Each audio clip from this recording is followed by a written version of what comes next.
नमस्ते dear viewers. आज के इस वीडियो में हम लोग बात करने वाले हैं फर्मी डिराक स्टैटिस्टिक की। प्यारे व्यूअर्स, फर्मी डिराक स्टैटिस्टिक्स क्या होता है, इसके रिगार्डिंग कुछ पॉइंट्स देखेंगे। ओके, अब थोड़ा याद कीजिए, पिछली वीडियो में हम लोगों ने देखा मैक्सवेल बोल्ट्जमैन स्टैटिस्टिक्स क्या होता है। वैसा स्टैटिस्टिक है जिसको हम लोग क्लासिकल पार्टिकल्स या यूँ कहिए क्लासिकल स्टैटिस्टिक कहते हैं, क्योंकि हम लोग उसे जिस पार्टिकल्स पर अप्लाई करते हैं वो पार्टिकल्स ऑब्जर्वेबल होते हैं, उसे आप देख पाओगे। ओके, वो पार्टिकल्स डिस्टिंग्विशेबल और आइडेंटिकल होते हैं। लेकिन वहीं है मेरे प्यारे व्यूअर्स, अगर पार्टिकल इनडिस्टिंग्विशेबल हो, जिसके बीच आप डिफरेंशिएट नहीं कर पा रहे हो, ओके, उस प्रकार के पार्टिकल्स के लिए हमारे पास दो स्टैटिस्टिक होता है।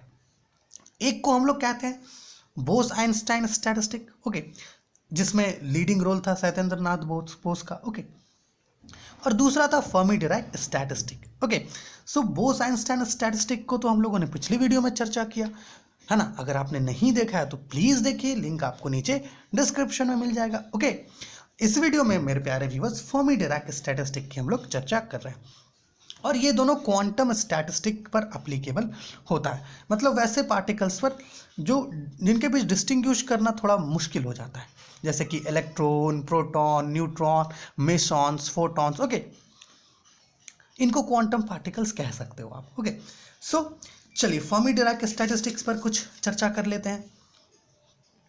प्यारे व्यूअर्स, हम लोगों ने लिखा है कि these statistic is apply to quantum particles, okay, which are not observable.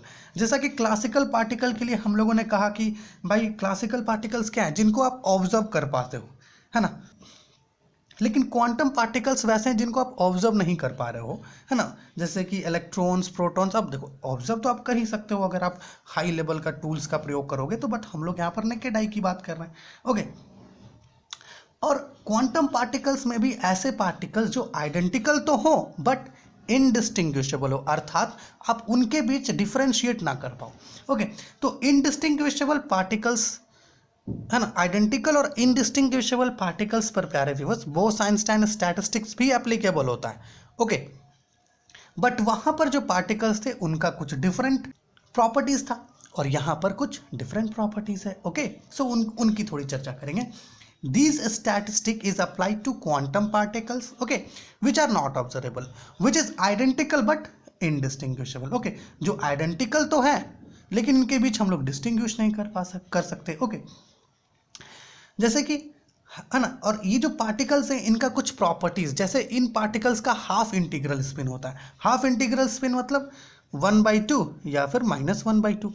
Okay, या फिर आप कैसा कह सकते हो भाई, पॉजिटिव नेगेटिव 1/2। ओके, दूसरा have anti symmetrical wave function. Anti symmetrical wave function, अब देखिए यहाँ जो पार्टिकल्स है ना, ये वेव के फॉर्म में एक्ट कर सकते हैं, मतलब एज अ वेव, ये इनका नेचर होता है, वेव नेचर भी होता है इनका। सो इनका कुछ वेव फंक्शन भी होगा, वेव फंक्शन को साइज से रिप्रेजेंट करते हैं। ओके, तो इनका क्या होता है, एंटी सिमेट्रिकल वेव फंक्शन होता है। बोले तो मान लीजिए आपने कोई वेव फंक्शन लिया और आपने उसे जब रिवर्स किया तो उसमें जो है थोड़ा क्या होगा, एंटी हो जाएगा, मतलब वो सिमेट्री नहीं होगा, सेम नहीं रहेगा, है ना, अपोजिट हो जाएगा। कहें तो कुछ इस प्रकार का साई 1/2 अगर है तो ये कुछ ऐसा हो जाएगा -Sai 2/1। Okay, this is the anti symmetrical wave function या एंटी सिमेट्रिक। ओके, नाउ आगे हम लोगों ने लिखा है प्यारे व्यूअर्स कि जो फर्मी डिराक स्टैटिस्टिक है ये पॉलिस एक्सक्लूजन प्रिंसिपल को फॉलो करता है और इस प्रकार के पार्टिकल्स को फर्मियंस कहते हैं। जैसे बोस आइंस्टाइन स्टैटिस्टिक में जो पार्टिकल्स थे उनको हम लोग बोसॉन्स कह रहे थे, उसी प्रकार यहाँ पर जो पार्टिकल्स हैं इनको हम लोग कहते हैं फर्मियंस। जैसे कि फर्मियंस में हम लोग इलेक्ट्रॉन्स ले सकते हैं। ओके, हीलियम 3 एटम जो है वो हम लोग ले सकते हैं फर्मियंस के रूप में। ओके, क्योंकि यहाँ पर जो इलेक्ट्रॉन्स होता है ना, उनका आप देखोगे अपोजिट स्पिन होता है कुछ इस प्रकार का, हाँ कुछ इस प्रकार का, जिनमें हम लोग कह सकते हैं कि इसका जो स्पिन है वो इंटीग्रल होता है 1/2, आधा ऊपर की तरफ आधा नीचे की तरफ। ठीक, सो क्या है फर्मी डिराक स्टैटिस्टिक, ये ऐसा स्टैटिस्टिक है जिसको हम लोग क्वांटम पार्टिकल्स पर अप्लाई करते हैं। ओके, वैसे पार्टिकल जिनको आप ऑब्जर्व नहीं कर पा रहे हो। ओके, और ये पार्टिकल्स क्या होते हैं, आइडेंटिकल होते हैं और इनडिस्टिंग्विशेबल पार्टिकल्स होते हैं, इनको फर्मियंस कहते हैं हम लोग। ओके, और जो फर्मियंस हैं, मतलब जो पार्टिकल्स हैं जो फर्मी डिराक स्टैटिस्टिक को फॉलो करते हैं, उनका जो स्पिन होता है वो हाफ इंटीग्रल स्पिन होता है, साथ ही साथ वो सिमेट्रिकल वेव फंक्शन होते हैं, है ना। उनका जो वेव फंक्शन होता है वो एंटी सिमेट्रिकल होता है, ठीक है, माफ कीजिएगा, सिमेट्रिकल नहीं, एंटी सिमेट्रिकल होता है, और वो पॉलीज एक्सक्लूजन प्रिंसिपल को ओबे करते हैं। एक और बहुत इंपॉर्टेंट पॉइंट जो हम लोगों ने लिखा है, जो डेरिवेशन में प्रयोग करेंगे हम लोग, वो है कि फर्मी-डिराक स्टैटिस्टिक में प्यारे व्यूअर्स इच सेल में केवल एक पार्टिकल रखा जाता है।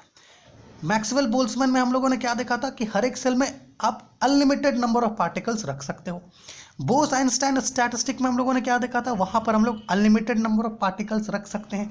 लेकिन प्यारे व्यूअर्स फर्मी-डिराक स्टैटिस्टिक में क्या होता है कि हर एक क्वांटम स्टेट में आप केवल और केवल एक पार्टिकल ही रखोगे। ओके, सो ये था इंट्रोडक्शन कि भाई फर्मी-डिराक स्टैटिस्टिक क्या होता है।